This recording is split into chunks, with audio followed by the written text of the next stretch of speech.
Salut, c'est Rémi. Dans les minutes qui suivent, vous saurez comment découvrir facilement si la personne qui est en face de vous, si votre interlocuteur, si une personne est plutôt visuelle, auditive ou kinesthésique. Et surtout, vous allez savoir comment cette information va vous permettre de mieux communiquer, comment elle va faciliter votre communication et vous aider ainsi à faire passer votre message de façon beaucoup plus efficace. Et à la fin de cette vidéo, eh bien si elle vous intéresse et si vous voulez connaître les autres vidéos que je proposerai dans les prochaines semaines, eh bien vous pourrez cliquer sur le bouton j'aime qui se trouve au bas de cette vidéo. Alors cette vidéo va vous intéresser si aujourd'hui vous avez un message que vous n'arrivez pas à faire passer auprès d'une autre personne. Donc ce message ne passe pas, vous vous sentez pas écouté, vous ne vous sentez pas écouté par votre interlocuteur et vous n'avez pas son attention. Finalement, vous avez l'impression que son esprit est comme enfermé dans une chambre forte et vous aimeriez bien connaître la combinaison pour accéder à cette chambre forte, pour que cette personne vous écoute et pour qu'elle vous comprenne. Eh bien, dans cette vidéo, je vais vous donner la première étape pour trouver la combinaison de cette chambre forte. La première question que vous devrez vous poser, la première question que vous devez vous poser, c'est quel est le principal système de représentation de cette personne, quel est le principal système de représentation de votre interlocuteur, parce que nous n'utilisons pas tous les mêmes parties de notre système nerveux de la même façon. Il y a des gens qui sont plutôt visuels, d'autres qui sont plutôt auditifs, et encore d'autres personnes qui sont plutôt kinesthésiques. Donc, il est important, quand vous communiquez, de parler le même langage que votre interlocuteur. Ça va grandement faciliter la communication et il vous écoutera beaucoup plus facilement, il vous comprendra beaucoup plus facilement, il vous entendra beaucoup plus facilement. Dans la suite de cette vidéo, je vous montrerai comment savoir si une personne est plutôt visuelle, plutôt auditive ou plutôt kinesthésique. Et à ce moment-là, quand vous le saurez, eh bien vous pourrez adapter votre langage. Donc, si la personne en face de vous est plutôt visuelle, eh bien vous privilégierez les expressions de type « tu vois bien de quoi il s'agit »,« tu as l'air fatigué » ou encore tu as un aperçu de ceci ou de cela. Donc tu vois bien de quoi il s'agit, tu as l'air fatigué, tu as un aperçu de ceci ou de cela. Si par contre la personne est plutôt auditive, alors là vous allez dire plutôt écoute.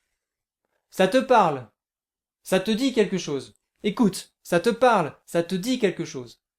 Et si cette personne est plutôt kinesthésique, alors à ce moment-là, vous allez plutôt utiliser des mots, un vocabulaire qui touche au sens du toucher, justement, qui est en lien avec le sens du toucher et avec le mouvement du corps. Par exemple, vous lui direz des mots du genre « ne baisse pas les bras »,« tiens bon » ou encore « tu es en train de te noyer dans les difficultés ». La question maintenant c'est comment reconnaître le principal système de représentation de cette personne? Comment savoir s'il est plutôt visuel en général ou plutôt auditif ou plutôt kinesthésique? Alors commençons tout de suite par le visuel. Comment savoir si une personne de façon générale est visuelle? Comment savoir si son principal système de représentation est le système visuel? Eh bien les visuels, ils parlent vite. Donc vous l'aurez remarqué, moi je suis quelqu'un de visuel. Ils parlent vite parce qu'ils essayent de mettre des mots sur des images qui leur viennent à l'esprit. Et du coup, ils vont aussi utiliser un vocabulaire visuel. Les auditifs, eux, ce sont des personnes qui choisissent bien soigneusement leurs mots. Donc les visuels choisissent soigneusement leurs mots et ils vont parler plus lentement et de façon plus mesurée. Ils vont faire attention aussi à ce qu'ils disent, ils vont bien faire attention aux mots qu'ils utilisent. Donc les mots sont importants pour eux et leur vocabulaire, bien sûr, va être tourné, lui, sur un vocabulaire, enfin ça va être un vocabulaire plutôt auditif, Alors les kinesthésiques, eux, ils parlent encore plus lentement. Ils sont encore plus lents, ils aiment le concret et leur vocabulaire, il est lié à un vocabulaire kinesthésique, c'est-à-dire au sens du toucher et au mouvement. Alors comment adapter votre vocabulaire, comment adapter votre façon de parler à la personne en face de vous selon qu'elle est visuelle, auditive ou kinesthésique?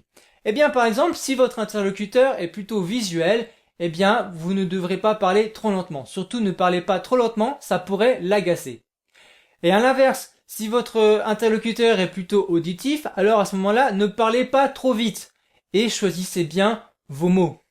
Donc utilisez aussi un vocabulaire qui sera adapté à son système de représentation principal. Donc s'il est plutôt visuel, utilisez plutôt un vocabulaire lié au domaine visuel, et s'il est auditif, plutôt un vocabulaire auditif, et bien sûr s'il est kinesthésique, un vocabulaire kinesthésique.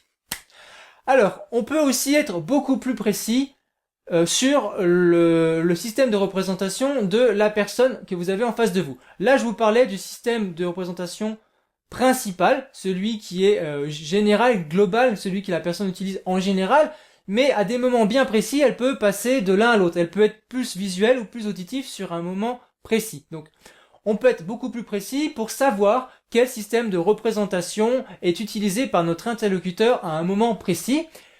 Et ça, vous pouvez le savoir, vous pouvez le déterminer juste en regardant ses yeux. C'est juste en regardant ses yeux que vous pouvez savoir si à ce moment-là, la personne est plutôt en train d'utiliser son système de représentation visuelle ou plutôt l'auditif ou encore le kinesthésique. Ça vous intéresse? Eh bien tout ça, j'en parle dans ma prochaine vidéo. Donc je vous attends dans ma prochaine vidéo. Pour être prévenu de cette prochaine vidéo, cliquez sur le bouton j'aime juste en dessous de cette vidéo aussi et avec votre profil Facebook, vous serez prévenu de la sortie de ma vidéo. Sur ces paroles, je vous dis à bientôt dans ma prochaine vidéo. Salut!